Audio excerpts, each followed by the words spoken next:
Estas son las unidades de transporte del Ejército del Aire. Básicamente tenemos transportes en 5 unidades, en 5 bases, en Torrejón, en Zaragoza, en Salamanca, en Murcia, en Alcantarilla y en Getafe. Pero es verdad que 2 de estas bases, que son Salamanca y Alcantarilla, se dedican más bien a temas de enseño. Estos son los aviones de transporte del Ejército del Aire. Actualmente en el Ejército del Aire tenemos Boeing 707, Hércules, Casa 235, Casa 295, Casa 212, el Falcon 900 y el Airbus 310. Muy rápidamente, cada uno de estos aviones, porque seguro que los conocen. Este es el Hércules, es un avión del que tenemos 12 modelos en España, 12 aviones, y tiene una capacidad de transportar 20 toneladas y 90 pasajeros. 5 de nuestros Hércules tienen además la capacidad de dar gasolina en el aire, les llamamos tanqueros. Y pueden trasvasar en este caso hasta 80.000 libras de combustible. Casa 295, tenemos 13 aparatos en el Ejército del Aire, tiene capacidad para transportar 66 pasajeros y algo más de 9.000 kilos de carga.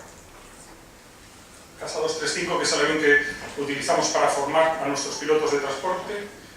Tenemos actualmente 9 aparatos en esta configuración y puede transportar casi 6.000 kilos de carga y 48 pasajeros. El Boeing 707, tenemos 3 aviones, es nuestro avión más capaz en la actualidad, puede transportar 180 personas y 40 toneladas de carga. Además tenemos 2 que también pueden dar gasolina, concretamente 150.000 libras. El Airbus 310, aunque es un avión muy grande, tenemos 2, pero tiene configuración VIP, lo usamos para transporte de autoridades del Estado. Y solo caben, entre comillas, 59 personas y puede transportar 9.500 kilos. Casa 212, 15 pasajeros y 2 toneladas es el que usamos para formar a los paracaidistas. Y por último, el Falcon 900, que también es un avión de transporte VIP y que puede transportar a 14 pasajeros. En resumen, estas son las capacidades actuales del Ejército del Aire en transporte militar.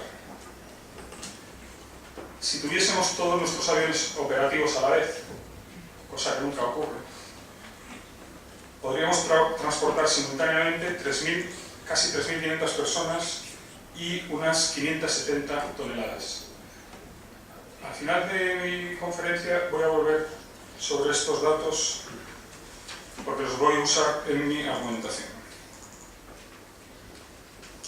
Bueno, ¿por qué digo yo que los aviones de transporte del Ejército del Aire exportan seguridad desde España? Bueno, pues eso es lo que voy a tratar de explicar en esta parte de mi conferencia.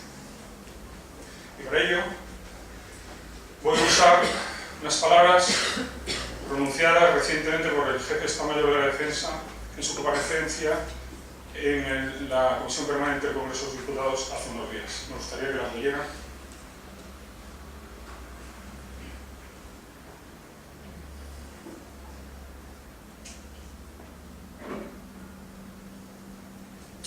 Bueno, yo voy a resaltar de aquí 4 cosas. Fuerza, operaciones, vigilancia y apoyo a la acción del Estado. Porque básicamente eso es lo que hacemos nosotros. Decía el GEMAF, fuerza. Ha habido una discusión muy interesante en la conferencia anterior. Bueno, la realidad es que la misión principal del Ejército del Aire es mantener una disuasión verosímil. ¿Cuál es el papel de los aviones de transporte en esta disuasión verosímil? Bueno, para que la disuasión de las Fuerzas Armadas, que producen las Fuerzas Armadas, sea verosímil, tienen que ser capaces de reaccionar en el momento que se precisa, que normalmente es inmediatamente.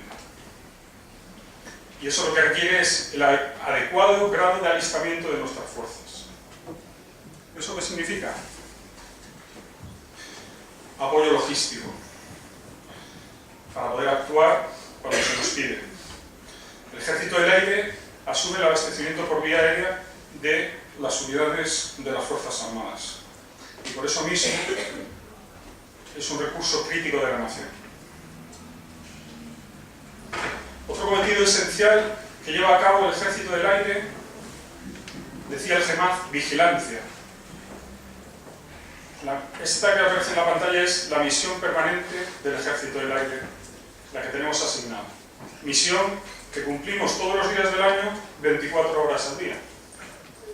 Y además, a su tradicional papel de vigilar que no vamos a recibir un ataque desde el exterior, hoy en día, después del 11S, tiene un significado muy claro de vigilancia en la lucha contra el terrorismo.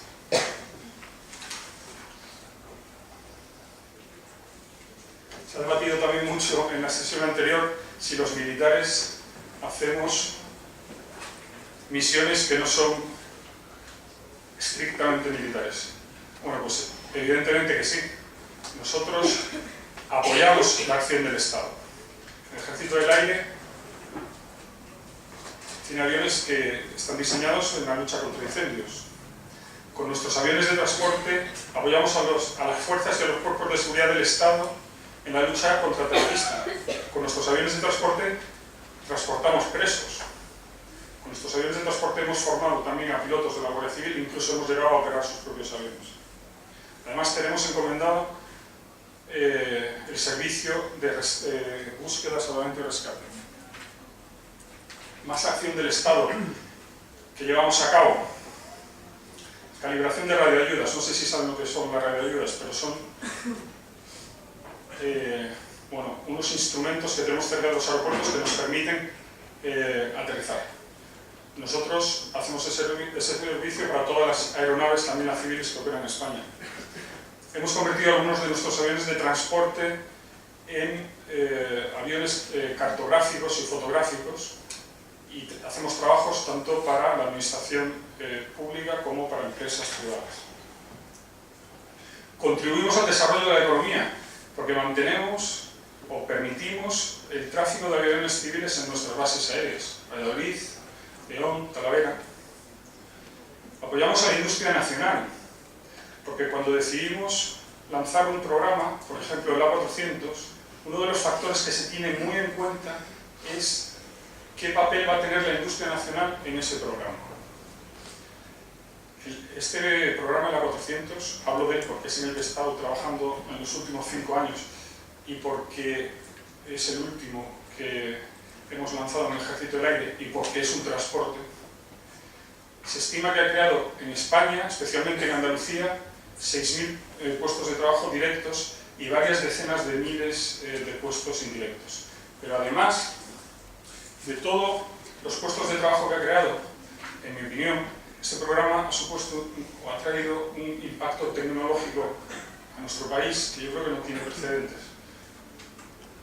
No sé si conocen la factoría de Airbus Military en San Pablo, donde se ensambla el avión y donde está el centro de entrenamiento, pero es lo más moderno que existe en el mundo aeronáutico hoy en día.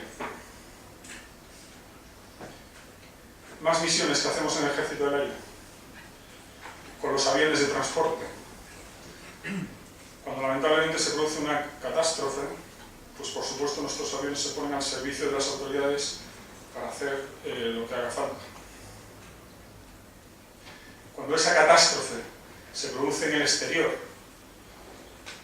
una vez más, nuestros aviones se ponen al servicio del Estado, o están al servicio del Estado para que vayamos a llevar ayuda humanitaria a los países necesitados. Luego voy a poner algunos ejemplos de misiones que hemos hecho en este sentido. Y en ocasiones lo que hacemos con nuestros aviones, porque tenemos la capacidad de hacerlo, es aeroevacuaciones médicas. Esto es una foto de uno de nuestros aviones de transporte en configuración medicalizada.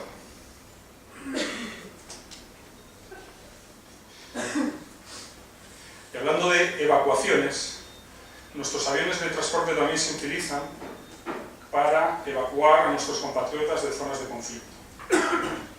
Por ejemplo, esto lo dijo un español cuando un Hércules fue a sacarlo de Angola.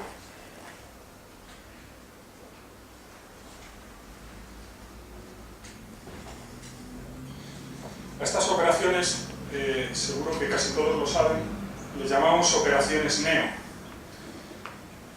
Las operaciones NEO, como acabo de decir, son operaciones de extracción de civiles de zonas de conflicto.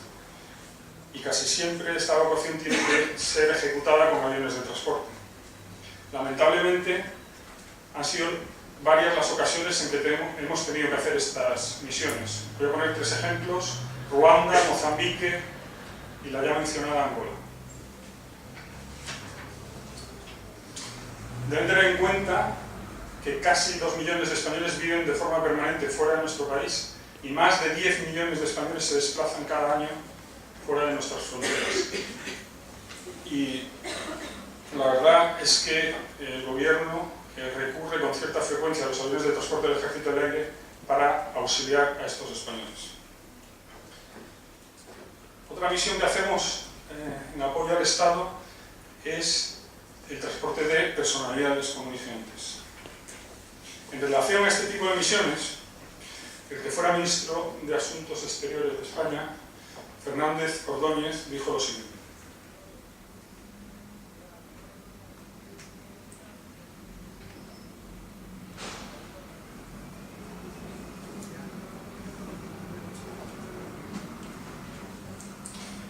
bueno, volviendo al terreno más propiamente militar, el Ejército del Aire se prepara para llevar a cabo operaciones especiales, al igual que el Ejército de Tierra y la Armada. Nosotros tenemos una unidad que se llama la Escuadrilla de Zapadores Paracaidistas, que es una unidad de operaciones especiales, y su vehículo habitual son los aviones de transporte, además de los helicópteros.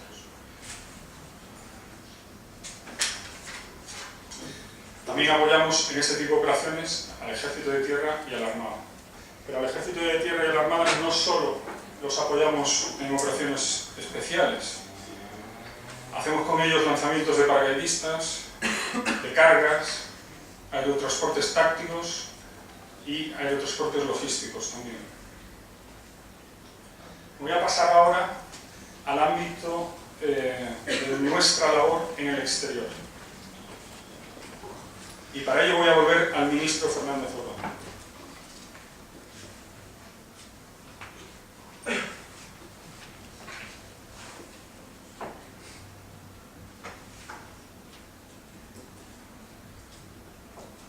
Es decir, nosotros, las Fuerzas Armadas,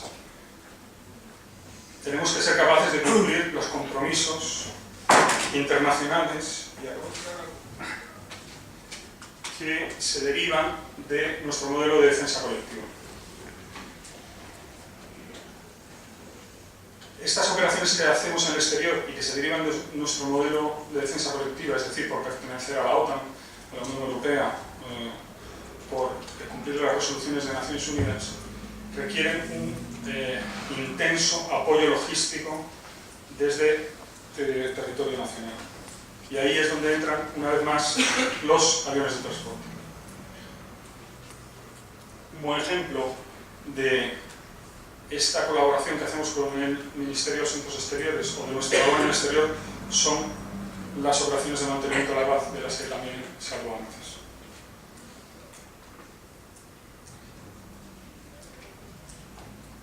Estas operaciones en el exterior, como decía antes, requieren apoyo logístico. Tenemos que sostenerlas y normalmente tenemos que sostenerlas durante mucho tiempo. ¿Eso que requiere? Requiere transporte estratégico. Seguro que todos saben que nosotros llamamos transporte estratégico al transporte que realizamos desde el territorio nacional a la zona de operaciones o entre zona de operaciones. Bueno, pues el transporte estratégico en España se puede hacer con medios contratados, y entre los medios contratados podemos contratar buques o podemos contratar aviones. La forma de contratar pues también puede variar. Podemos fletar buques o aviones, es decir, contratarlos para nosotros, o muy a menudo lo que hacemos es contratar capacidad de carga que está libre en barcos o en aviones. También realizamos transporte estratégico con medios orgánicos, es decir, con aviones del Ejército del Aire y con buques de la Armada. Bueno, y a la hora de planificar el apoyo, el sostenimiento logístico de una operación en el exterior, ¿cómo decidimos si vamos a utilizar barcos o vamos a utilizar aviones? Bueno, pues los criterios básicos para tomar la decisión, muy básicos, son los que aparecen en la pantalla. Porque lógicamente cada operación es distinta y se hace un estudio concreto para cada situación.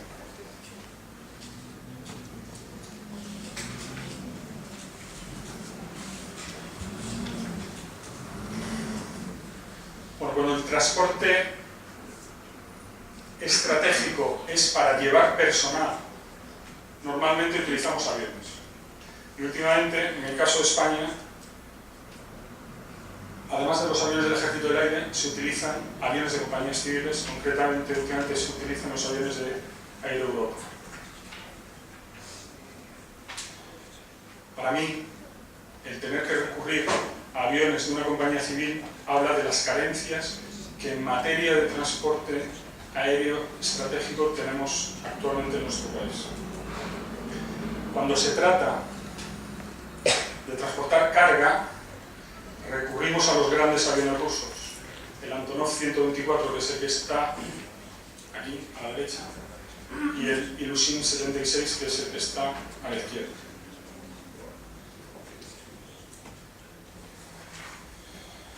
Pero lógicamente hay veces que estos aviones no pueden llegar a la zona de operaciones. En este caso utilizamos nuestros aviones de transporte. Esto puede ser porque la base a la que vamos no tenga una pista que acoja a los grandes aviones civiles, o porque la amenaza sea muy alta.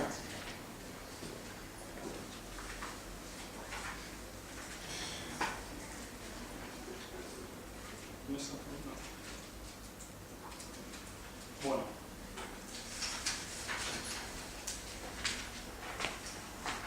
esto es para que sepan, en el ámbito del Ministerio de Defensa, actualmente los contratos con medios que no son orgánicos del Ejército del Aire o de la Armada o del Ejército de Tierra, pues se hacen con una empresa que se llama SLI.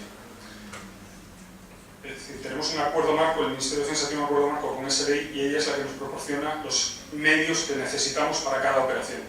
Y esto tiene, en mi opinión, un inconveniente muy importante. Es que puede llegar el momento de una operación en la que le pidamos a SLI que nos dé un avión y que diga no tengo. Y además esto lamentablemente pasa con mucha frecuencia. Ejemplo, hay una gran catástrofe en un país y muchas naciones quieren llevar ayuda humanitaria. En ese momento se produce un colapso de los medios disponibles porque Antonov 124 e Ilyushin hay poquísimos en el mundo. Como todo el mundo los quiere usar a la vez, pues podría pasar que nuestra colaboración en ese caso concreto no sea posible. Bueno, el transporte aéreo está lejos de ser una solución perfecta y tiene muchas limitaciones, he puesto algunas en la pantalla.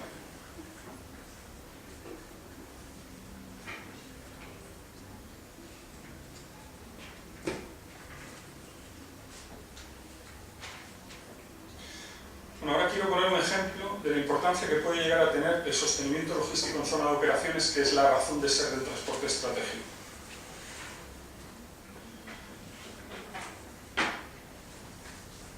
Esta es la base de Kandahar, es una base en el sur de Afganistán y es actualmente la base que acoge el mayor número de aviones de todo el teatro de operación.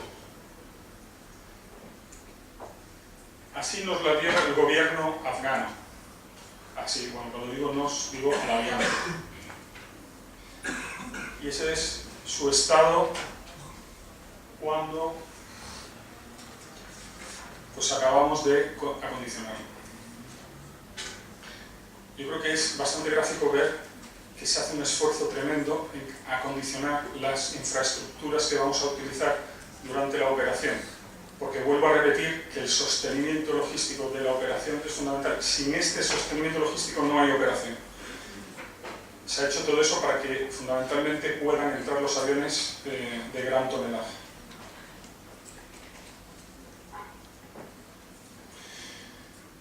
Bueno, y voy a volver al CEMAD, porque con la que está cayendo en España, pues es fácil pensar o llegar a la conclusión de que nuestras misiones en el exterior han dejado de ser una prioridad. Esto lo dijo el CEMAD hace una semana, un poco más.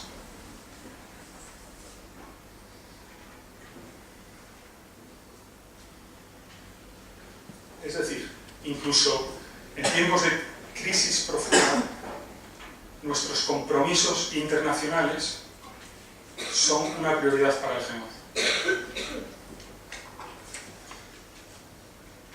Parte de estos compromisos, y ahora hablo concretamente del caso del Ejército del Aire, es ser capaz de liderar un mando componente aéreo multinacional, el llamado JFAC, el Joint Force Air Component Command, que básicamente supone que el Ejército del Aire tiene que ser capaz de aportar una agrupación aérea con un escuadrón de cazas polivalentes para operar durante 4 meses, con el consiguiente apoyo logístico, es decir, no solo aviones de combate, también aviones de transporte. En todo caso, tengo que decir que el Ejército del Aire tiene una clara vocación expedicionaria en su conjunto, y en el Ejército del Aire aspiramos a que todo el Ejército del Aire sea desplegable.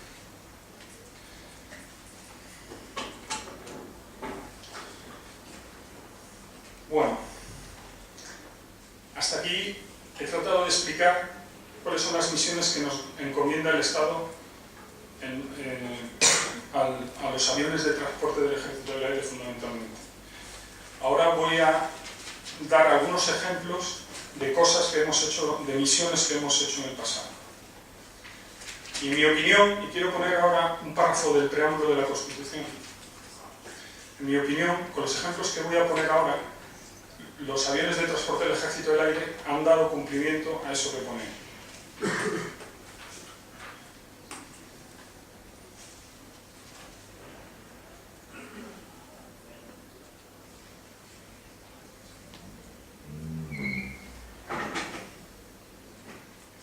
No se asusten que no voy a contar todas las misiones que ha hecho el Ejército del Aire, pero sí unas que a mí me parecen significativas.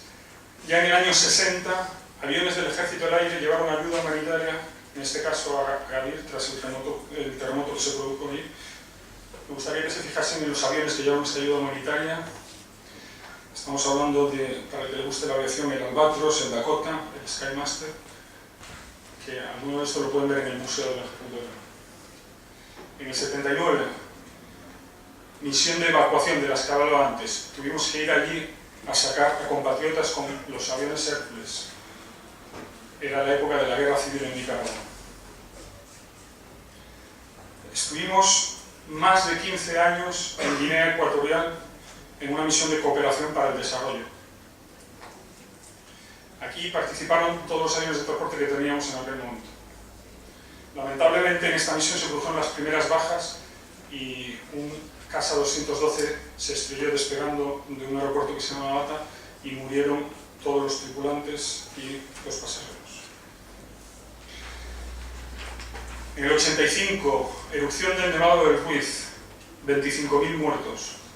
Nuestros Hércules llevaron 12 toneladas de ayuda humanitaria, pero además cuando llegamos allí, el gobierno colombiano nos pidió que nos quedáramos para hacer el trasvase de ayuda humanitaria desde Bogotá hasta la zona donde se había producido la erupción.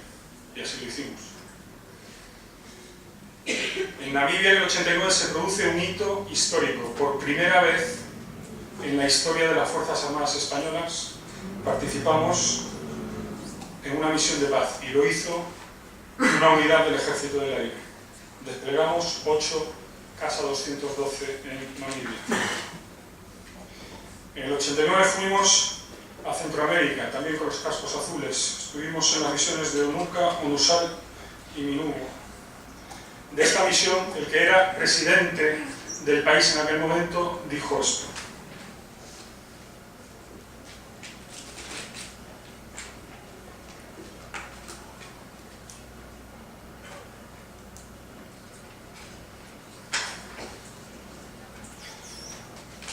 también estuvimos en la guerra. Antes se debatió mucho si solo hacíamos ayuda humanitaria, no. También hemos ido a combatir. Estuvimos en los Balcanes, más de 11 años. De hecho, establecimos un destacamento que se llamó Ícaro en una base del norte de Italia que se llama Aviano, y muchos de nuestros aviones estuvieron desplegados allí: los Casa 212, el P-3 Orión, los Hércules, Boeing 707, Casa 235, nuestras unidades de tierra, el EADA, el Gumoca, nuestros TACPs. Esto fue lo que hicimos en los Balcanes: 1000 misiones, 4000 horas de vuelo, transportamos a 12.500 personas y cargamos 450 toneladas de carga. Eso desde el punto de vista de los aviones de transporte.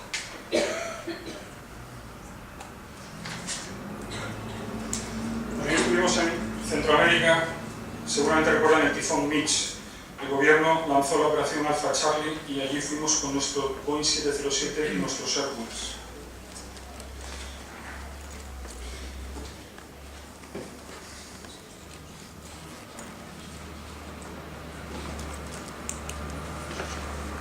Esta es una foto del maremoto de Banda H, 26 de diciembre de 2004. Aquí también estuvimos operando casi 2 años con un destacamento y nuestros aviones, Hércules y Casa 295. Además tengo que decir que en el caso concreto de esta misión, los aviones españoles estuvieron llevando la ayuda a la zona más afectada por el maremoto durante estos 2 años. Otra misión que no es de paz, sino de policía aérea, vigilancia, de la que decía el GEMAD. En este caso, no en nuestras fronteras, sino apoyando a la vigilancia del espacio aéreo de los países bálticos. Esto lo hicimos en 2006 con nuestros Mirage F1. Y los aviones de transporte volvieron a llevar a cabo el sostenimiento logístico. Bueno, y ahora quiero hablar, también hemos estado en el chat, por supuesto, cuando se produjeron los problemas de Darfur, pero quiero extenderme ahora un poquito más con la última misión que ya ha finalizado el Ejército del Aire, la de Libia, que fue también una misión de guerra en muchas ocasiones. Y quiero hablar de esta misión porque, en mi opinión, aquí se dio una paradoja desde el punto de vista logístico. La zona que ven sombreada en la pantalla es la zona de operaciones que se delimitó por la Alianza y aparentemente, desde un punto de vista logístico, es una zona muy conveniente por 2 razones. Primero, porque está cerca, y segundo, y como consecuencia de la anterior, porque al estar cerca podíamos operar desde nuestras bases. Bueno, pues la realidad es que todo se complicó porque, como todos ustedes saben, la misión de la OTAN fue heredada de una misión de una coalición y eso produjo una dispersión de medios terrorífica. En concreto, los medios aéreos tuvieron que operar desde 13 bases distintas y eso produjo un problema de abastecimiento y de sostenimiento que yo creo que es fácilmente entendible. Ahí tienen las 13 bases desde las que tuvimos que operar y, como se pueden imaginar, pues había que atender a todo el mundo. En definitiva, eso es lo que ha hecho el Ejército del Aire desde que participamos por primera vez en una misión de paz.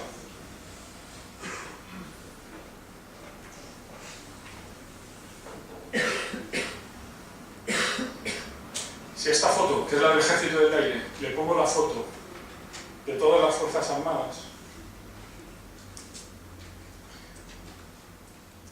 verán que más de 100.000 soldados españoles han estado desplegados en algún momento en el exterior cumpliendo alguna misión. Este monumental despliegue de nuestras fuerzas desde el año 89 hubiera sido absolutamente imposible sin los aviones de transporte del Ejército Aéreo.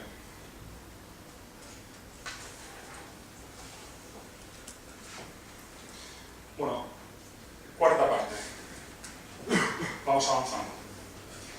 Voy a hablar ahora de lo que estamos haciendo en este minuto con nuestros aviones de transporte en las operaciones en curso. Y voy a empezar por la operación más demandante desde el punto de vista logístico, que es ISAF en Afganistán. Actualmente el Ejército del Aire tiene desplegadas personal en 3 lugares de Afganistán, como seguramente saben: Koinao, Herat y Kabul. Voy a empezar por Herat. Herat, como saben seguramente mejor que yo, es la principal base de ISAF en el oeste de Afganistán. Es una base conjunta española e italiana en la que España ejerce el mando, y su misión principal es apoyo a los 4 PRTs que operan en el oeste de Afganistán, entre ellos el PRT español, que como todos ustedes saben está desplegado en Koinao. El Ejército del Aire tiene 3 destacamentos en Herat, que son un hospital RODE-2 con 2 equipos Medevac, nuestros helicópteros de ELISAF, que realizan misiones de mucho riesgo, aerovocación médica táctica y avanzada, y por último el destacamento BIZAR de nuestros Hércules, de la A31, que además de las misiones de transporte que le son propias, también realiza aerovacaciones a territorio nacional. Bueno, acabo de decir que el PRT está en la base de apoyo provincial de Koinao, que es donde se encuentran desplegados los efectivos que conforman el PRT español. Aquí he visto que hay personal de ejército de tierra y de esto saben mucho más que yo, pero yo de lo que voy a hablar es del apoyo que proporciona el Ejército del Aire al PRT en Koinao. El Ejército del Aire tiene desplegado en Koinao un grupo aéreo que incluye una escuadrilla de servicios aeronáuticos, una SATA, que la SATA es el equipo de personas que permite la carga y descarga de nuestros aviones de transporte, y un servicio contra incendios. Bueno, y también tenemos desplegados en Koinao nuestros TACPs que operan en conjunción con los TACPs de la Armada. Decía que Afganistán es un infierno desde el punto de vista logístico. No dije eso, dije que era la más demandante. Pues, ¿por qué? Bueno, esto es obvio, me van a perdonar, pero es la verdad. Afganistán está muy lejos y Afganistán no tiene salida al mar. Y eso complica las cosas muchísimo. Además, los aeropuertos de Afganistán tienen unas infraestructuras muy limitadas. Ya les enseñé la foto de Kandahar antes de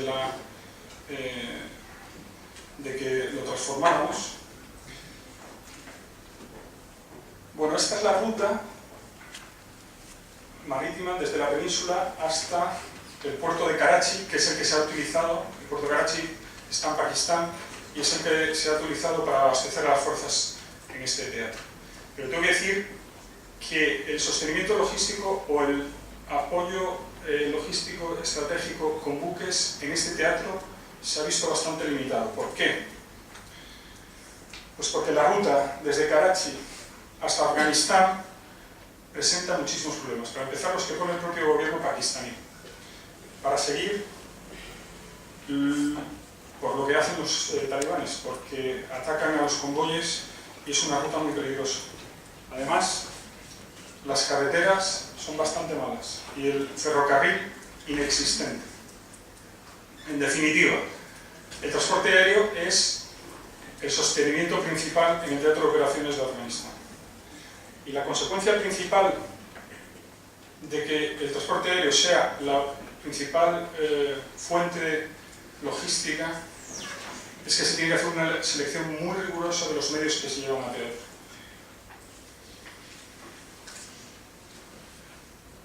Esta es una foto de la base de Herat, donde dije que está desplegado el Ejército del Aire, y lo que quiero que vean aquí es que la actividad de transportes estratégicos es muy intensa. Cambio de escenario, Atalanta, pero no me voy a extender porque les han hablado de Atalanta, ¿no? Esta mañana. Bueno, pues aquí en Atalanta lo que hacemos es, además de las misiones que lleva a cabo nuestro avión de patrulla marítima, que está desplegado allí junto con la Armada, no sé si les han hablado esta mañana del avión de patrulla marítima, pues el transporte aquí lo que hace es sostener tanto a los buques de la Armada como a nuestro P-3 que está en Djibouti. En Líbano lo que hacemos son las estacetas, es decir, le llevamos al ejército de tierra básicamente la correspondencia, los repuestos y los relevos de personal. En Active Endeavour, la misión en el Mediterráneo contra el terrorismo, la verdad es que las misiones de transporte estratégico son muy limitadas. En alguna ocasión hemos realizado algún apoyo a la Armada, pero muy poco. Y por último, en Somalia, aquí lo único que hemos hecho es el despliegue inicial que se hizo con un Boeing 707, porque actualmente el sostenimiento de esta misión del ejército se hace con aviones civiles. Vuelvo a poner la foto de lo que se está haciendo hoy en día para que se vea claramente que en las misiones en las que estamos operando actualmente la distancia es grande y por lo tanto el sostenimiento exige mucho esfuerzo. Bueno, me he hablado ya del pasado y del presente. ¿Y qué nos depara el futuro?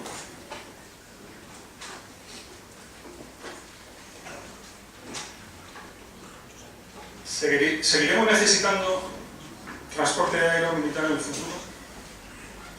Voy a formular la misma pregunta de otra manera. ¿Necesitamos el A400? El A400 se ha comprado o se ha decidido comprar por 7 países europeos porque la verdad es que la flota de transporte en Europa se está haciendo muy vieja. Seguramente saben que Alemania y Francia operan el Transam y los demás países el Hércules. Pero la pregunta es, ¿este recambio de estos viejos aviones que han dado un buen resultado es necesario? Bueno, yo creo que la única forma de poder responder a esta pregunta es analizando el entorno estratégico en el que nos vamos a desenvolver en los próximos años. Y la verdad es que me da vergüenza hablar de esto estando delante de gente tan prestigiosa en este tipo de análisis, pero lo que dicen los expertos es que el panorama será cambiante y globalizado. Yo saco la conclusión de que impredecible. A mí me dijeron en el curso de Estado Mayor que nadie predijo la primavera árabe. A pesar de que tenemos tantos analistas y tantos expertos, nadie fue capaz de anticiparse a esta revolución. Bueno, escenario cambiante, globalizado, incierto, exigen fuerzas armadas ágiles, flexibles, versátiles, desplegables y sostenibles. Además,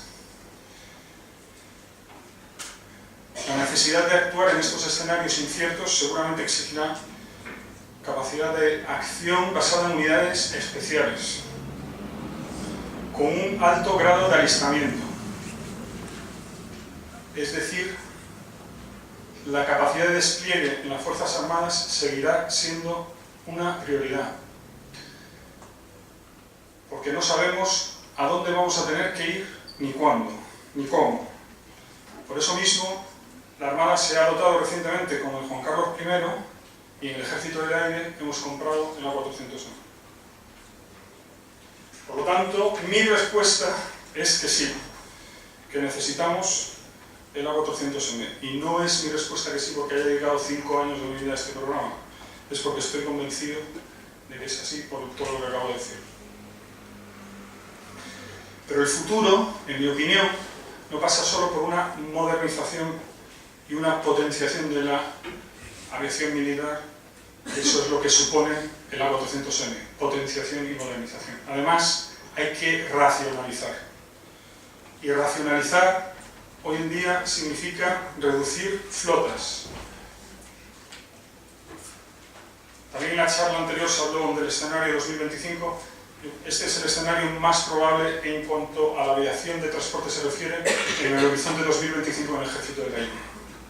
Reduciremos las flotas solamente a 3 tipos de aeronaves, el A400, el Casa 295 y el Falcon 900. O, visto de otra manera, pasaremos de las 7 flotas que tenemos hoy a tan solo 3 flotas. Esta racionalización va a significar una pérdida de capacidades.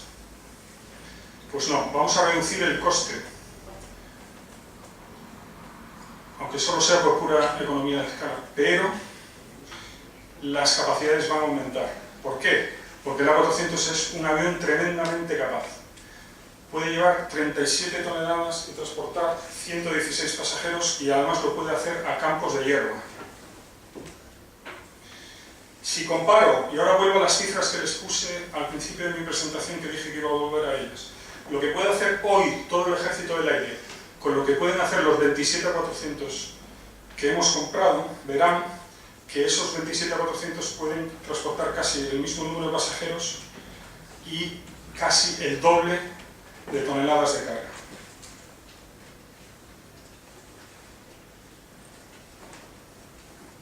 Es decir, ahorraremos, pero haremos más cosas, porque un A400 es mucho más que un Hércules, que es el avión que va a sustituir, aunque todos lo conocen y lo puse antes, el Hércules es el de la línea roja, el A400 el primero.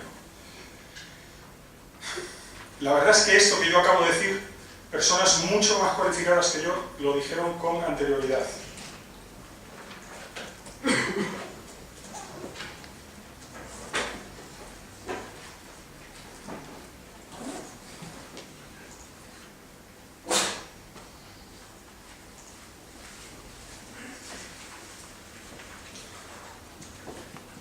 En la Estrategia Española de Seguridad, efectivamente podemos ver que necesitamos una capacidad de transporte estratégica propia.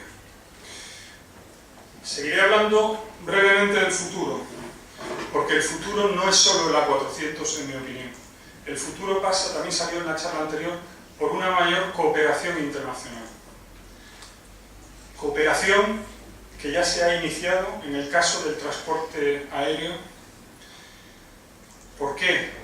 Porque si se quieren conseguir los 4 objetivos que aparecen en la pantalla, no nos queda otra que ir a soluciones de cooperación con los países de nuestro entorno.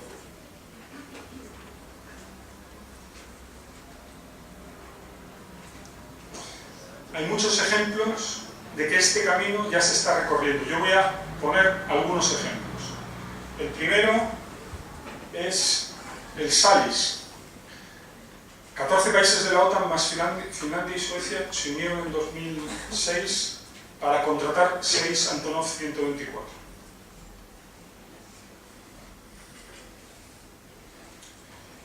Una aproximación diferente, el acuerdo SAC. En esta ocasión, también países de la OTAN, también con Finlandia y Suecia, decidieron seguir una aproximación completamente diferente. Compraron, entre todos, 3 Boeing C-17, los pusieron en Hungría y los operan conjuntamente, con tripulaciones militares multinacionales y con un mando también multinacional, que es el llamado Heavy Airlift Crew. Una tercera aproximación, también completamente diferente, es el MCC. A esta pertenece España. En esta ocasión, lo que se coordinan no solo son medios aéreos, también los terrestres y los marítimos. No se compra nada. Aquí lo que se hace es, los medios propios y los alquilados, se coordina su utilización para optimizar la capacidad de carga. Ejemplo, si un avión español se va a el Líbano a llevar soldados españoles hasta allí y a la vuelta solo trae el avión ocupado, digamos, en la mitad de su capacidad, pues uno de estos países pertenecientes al MCCE puede solicitar utilizar esa capacidad libre para traer cosas desde el Líbano. Pero, en mi opinión, Bueno, estos son los países que forman parte del MCCE. Como dije, entre ellos España, son un total de 25. Y esto sería una combinación de los 3 acuerdos a los que acabo de hacer referencia, en los que se ve que España solo pertenece a uno de ellos. En mi opinión, esta es una cuarta aproximación totalmente diferente. Esta es la aproximación que a mí personalmente más me convence, el EATC. ¿Por qué? Porque el EATC supone, respecto al MCCE que acabo de explicar, un paso adelante.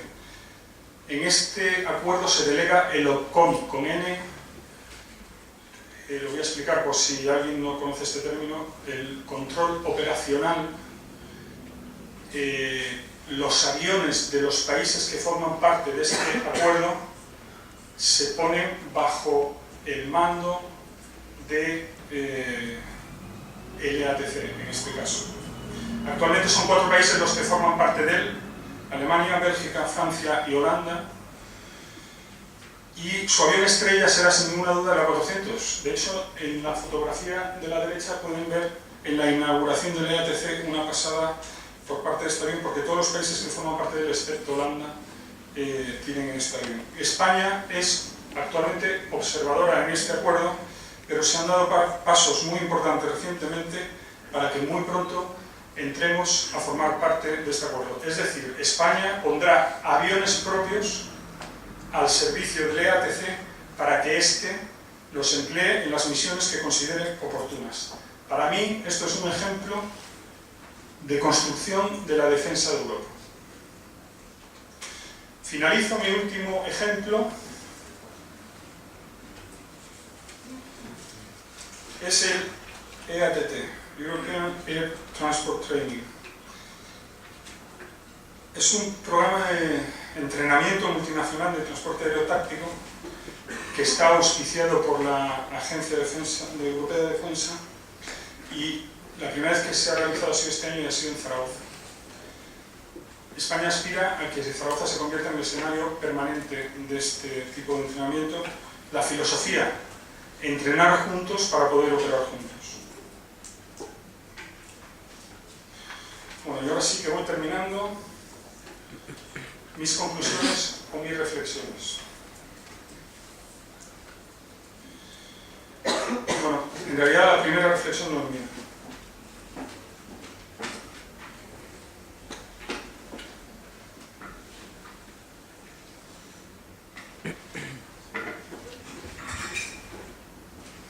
Para mí este párrafo lo que quiere decir es que muy probablemente en el futuro vamos a seguir operando lejos de nuestras fronteras, y por lo tanto muy probablemente vamos a seguir necesitando aviones de transporte. Porque la realidad es que el transporte aéreo es una de las herramientas más importantes para que las buenas intenciones se traduzcan en hechos. Porque todo problema logístico acaba siendo un problema de transporte.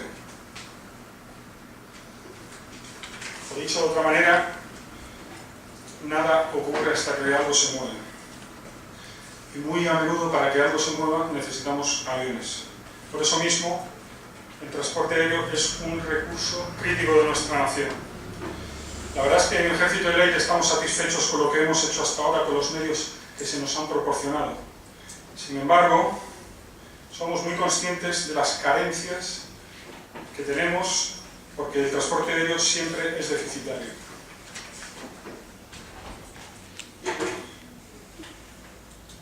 En mi opinión, el futuro es prometedor.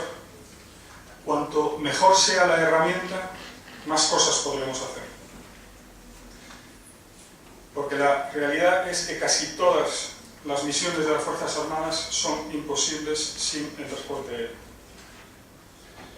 El título de mi conferencia era "El transporte aéreo en la proyección de seguridad desde España".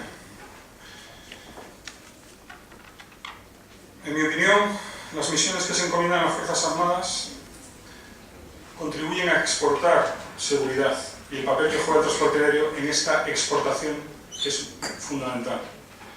Pero lamentablemente lo contrario también es cierto. Hay países que lo que exportan es inseguridad, por ejemplo, Afganistán. Y por eso nosotros estamos allí, para que eso no ocurra. Gracias a todos.